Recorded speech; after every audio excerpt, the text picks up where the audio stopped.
It is close to it's 1:10 in the morning right now, and I am pumped up right now. You would think you'd be dead in the water. Nope. The Phillies just won this game 6-2, and I think it is their biggest win. No, I don't think. I know that this is their biggest win of the year so far. Tyler Mroz, Heat Ratio Sports here for the Phillies post game show. And all I have to say is wow. That felt like I was watching a 2024 Philadelphia Phillies game. Some of the games against the Mariners, even last night, it didn't feel like the Phillies we've been seeing all year long. Tonight felt like one of those games. And I have to just say, finally, hallelujah. Thank you, Jesus. The Phillies, I think, are starting to get on the right track again. And dare I say, they're back. But I will dare to say that this was their biggest win of the year. They had 6 batters with 2+ hits. Let me read you who those are. Kyle Schwarber, 2 for 5. Bryce Harper, 2 for 5. Alec Boehm, 3 for 5. Nick Castellanos, 2 for 5. Austin Hayes, 2 for 4. And Edmundo Sosa, he was also 2 for 4. Uncle Drew, they do love Sosa. Sosa showed out. I'll be talking about him in a few minutes. Surprised you're still up, Andrew. You're usually asleep by now. So, yeah, we're going to get to the players of the game, starting with who I think is the true player of the game. I like to do an offensive one and a defensive one. But the defensive one pitcher overall, Christopher Sanchez, he pitched a gem tonight. 6 innings, 5 hits, 1 run, only 2 strikeouts, but he looked like the Christopher Sanchez of old. We'll get to him recapping the pregame keys earlier, but Christopher Sanchez, man, he finally looked how he has looked for most of the year.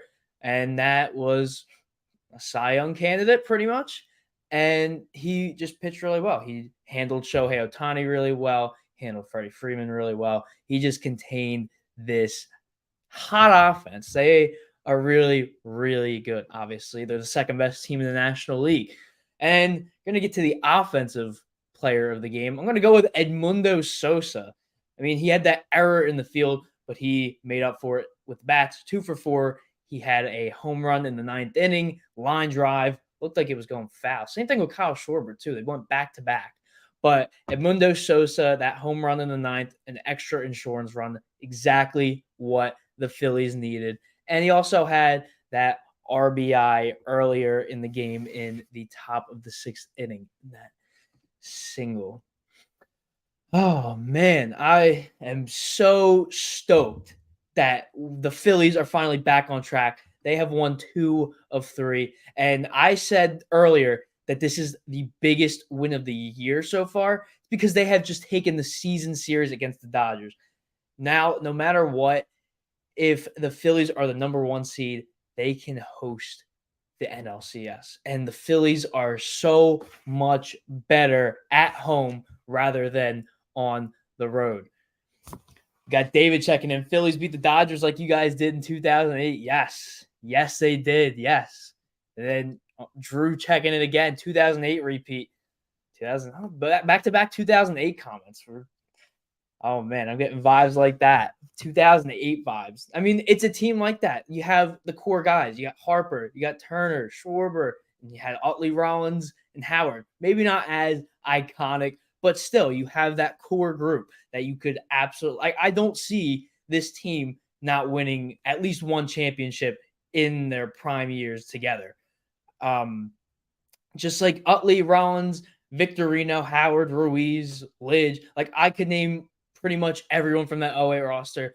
And I think that kids that are my age when I was in however old I was in 2008, I think they're going to be doing the same with this 2024 team. I really, really do think that it's going to be something similar to like that. So I do think that this was the biggest win of the year just because it pushed the Phillies over the edge. They now have the tiebreaker over the Dodgers, and they are now in the driver's seat to potentially host the NLCS and potentially be the number 1 seed in the National League. They do have the tiebreaker over the Dodgers.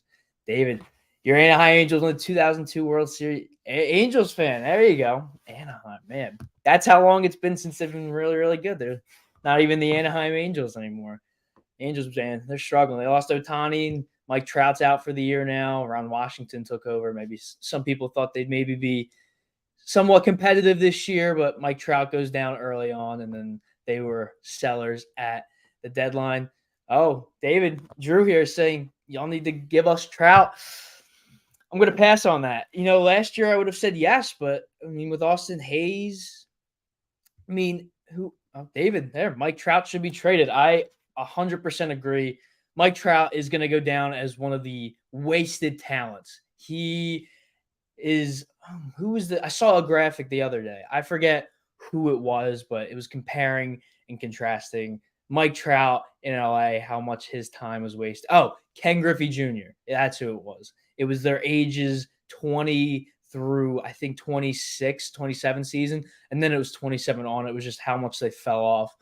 And Mike Trout, at one point, I wanted him to be a Philly, and then he signed that extension. I was in science class freshman year in 2018, I believe that was when he signed the extension, December. And it was heartbreaking because I was convinced that he was going to come to the Phillies, and he decided he's a loyal guy. He wants to stay in LA. He wanted to try and win for the Angels. They had Shohei Ohtani, and then he really broke out. And they didn't even make the playoffs. When they were the 1 seed in 2015, I don't even believe they won a game. I think they were swept by the Royals when the Royals lost to the Giants in the World Series that year. So Mike Trout has had one playoff appearance, and he got swept. So Mike Trout doesn't even have a playoff win. Think about that. Mike Trout is probably the best player of our generation. At least, now it's Judge and Ohtani, but 2010s, it was absolutely Mike Trout. So yes, Mike Trout should be traded. Drew, you were wearing a Trout day. That's true. I remember that. We were very, very upset that day. But let's get back to the Phillies right now. Quick thing. Was Bryce Harper safe? I believe he was, but it didn't really matter in the end. It just really did not matter. But Andy Paz, what a throw that was. And watching from my screen, I was like, it's going pretty fast. It's going pretty. Oh, did he just get him? I didn't know. On the replay, it looked like Bryce Harper was safe, but in the grand scheme of things, didn't matter. It was a heck of a throw by Paz. And, man, it could have been disastrous if that was something that mattered, but didn't end up mattering. So we're going to go talk about keys of the game. We did not have a pregame show here. Tony was doing his Pike's Pub Tuesday night show. You can check that out every Tuesday night, 6 p.m. to around 9:15, 9:30, anywhere in that range. It's a new thing he's doing. He's going to do it every Tuesday. So great things. If you didn't get the chance to watch it live or attend Pike's Pub in Southampton, you can watch the replay. It's on the Heat Ratio Sports Facebook, YouTube. I believe he streamed on Twitch too. So if you are interested in listening to Tony talk, he talked about the Phillies, talked about the Eagles, talked about fantasy football, bets of the night. Definitely want to check that out. Great stuff. It's all there. So we're going to talk about the keys to the game that I tweeted out. And the first one I said was attacking Clayton Kershaw. Kershaw had given up, I believe it was 6 hits in his only 2 starts this season. And he really struggled. He was not the Kershaw that we know. And I said, do not let him get hot. It would be such a Phillies thing with a pitcher who's been struggling in all of his starts so far, and then he just turns back the clock. And he's pitching like the MVP Cy Young player that he once was. And he's not that player anymore, but obviously he still has something left in the tank. So I said, you have to attack Kershaw. You cannot let him get hot, and you cannot let him dominate you. And Phillies did a pretty good job against him. Kershaw went 4 2/3 of an inning, got 5 hits, 1 run, and 5 strikeouts. Once they got that first run, that Kyle Schwarber single in the 5th, Dave Roberts took him out. So did take a little bit, but overall, Phillies did a decent job against Clayton Kershaw. I said the second key of the game was going to be Christopher Sanchez. And if you were watching earlier, you can see he was the player of the game. I said Sanchez needed to be on his A game if they wanted a chance. Nola had that one bad inning, but besides that, he was pretty good. And Sanchez didn't have that one bad inning. He was very good throughout the game. He had only 2 strikeouts, but strikeouts don't always matter. As long as you're getting the outs, that's the only thing that matters. And I don't care if you're striking a guy out in 3 pitches. I don't care if it's a ground out on a 5-pitch at bat. Obviously, you prefer other things, but as long as you get the outs, it's fine. And Christopher Sanchez, he gave up what I believe it was 11 runs in his last 3 starts, something crazy like that. Not a Christopher Sanchez kind of last 3 games for him. Let me just check. Yeah, 11 runs in his last 3 starts, and he's only given up 1 run tonight. Huge reason as to why the Phillies won, and definitely the player of the game. And then the last point the key I had was to contain Shohei Ohtani. I did jinx it yesterday. I did say Shohei Ohtani is never hit a home run against the Phillies. And I said that everyone could blame me. What happens? Shohei Ohtani goes deep in the 8th inning. And he almost went deep earlier in the game. Aaron Nola is very, very lucky that he just got under it, flew out, but he still ended up homering. So obviously, when your best player is hot and performing well, the rest of the team usually follows. Lead by example. And Ohtani is arguably the best player in the world. I would say that he is. Aaron Judge, maybe they're neck and neck. It's very close. Let me know who you think's better, Judge or Ohtani.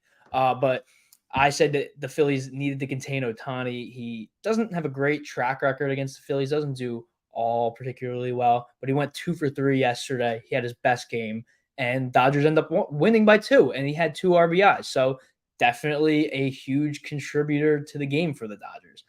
And in order for the Phillies to win, I said that they needed to contain Shohei Ohtani. And that's what they did tonight. Shohei Ohtani really didn't do much. Christopher Sanchez, another thing he did, he pitched against Ohtani awesome. It was so great. He did not, I don't think he gave up a single hit. Yeah, no, Ohtani was 0 for 4. So Christopher Sanchez, shout out. Not only did he go through the entire Dodgers lineup, he shut down one of, if not the best hitters in not just the league, in possibly baseball history. So another shout out to Christopher Sanchez. What a game he had. And man, that's all the keys. Talk about the players of the game. Now we move forward. Phillies have won 2 of the last 3. They have split the series so far. So whether or not they're going to win or lose, whether or not they're going to lose 7 consecutive series, it comes down to tomorrow's game, another 10:10 p.m. Eastern time game. Tyler Phillips, coming off of his worst start of his career, won his first 3 games, then very much struggled against the Mariners, gave up 8 runs in not even 2 innings. Goes up against Gavin Stone. He's 9-5. He has a 3.63 ERA. So definitely going to be a hard-hitting game. I'm predicting that this is going to be a high-scoring game. Could this be Tyler Phillips's last start for now? With Taijuan Walker seemingly on the come-ups, he's projected to be – he was supposed to make a rehab start tonight in AAA, but that game was rained out. So he's going to Akron, Ohio? Yeah. He's going to Akron, Ohio. He's going to be pitching there. I believe it's tomorrow.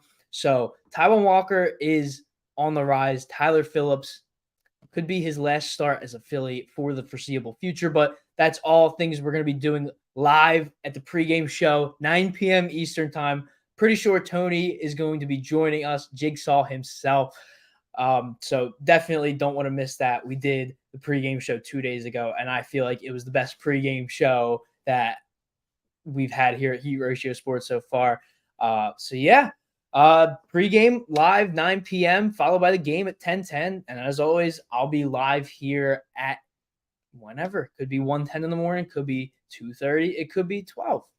Whenever 10 minutes is after the final out, I will be here live. Maybe Tony, see if he can stay awake for it. Don't blame him though. That's what happens. You get older, stuff happens. I'm 20, not even, and what? It's close to 1:30. I'm kind of tired, but I love doing this. Phillies got my blood pumping. I am pumped. I'm so glad that they won this game. Good night, Drew. Good night, everybody else. Thank you all for tuning in. Don't forget, pregame live at 9 p.m. tomorrow, or I guess today, whatever you count it as. Wednesday, 9 p.m. Game at 10:10. Then postgame 10 minutes after the final out. Thank you all so much for tuning in to this Heat Ratio Sports postgame show. Not pregame. It is actually a postgame show, if you couldn't tell. Yeah, we'll be live 9 p.m. Don't want to miss it. It is definitely going to be a great show. Got a ton of things to talk about. So have a great night, everybody. Get some sleep. Yeah, I'll see you tomorrow. Enjoy the game, and I'll see you hopefully for the there we go. For the pregame show. I've been Tyler Mroz, Heat Ratio Sports. Check us out. Like, comment, subscribe, leave your thoughts. How did you think the Phillies did tonight? Was this the biggest win of not even just the series and the month? Was this the biggest win of the year? Let me know in the comments whether you're watching this live or watching this in the morning, which don't blame me if you do. It's very late, and it's a good morning watch. So enjoy. See you hopefully 9 p.m. tomorrow for the pregame show. Have a good night, everyone.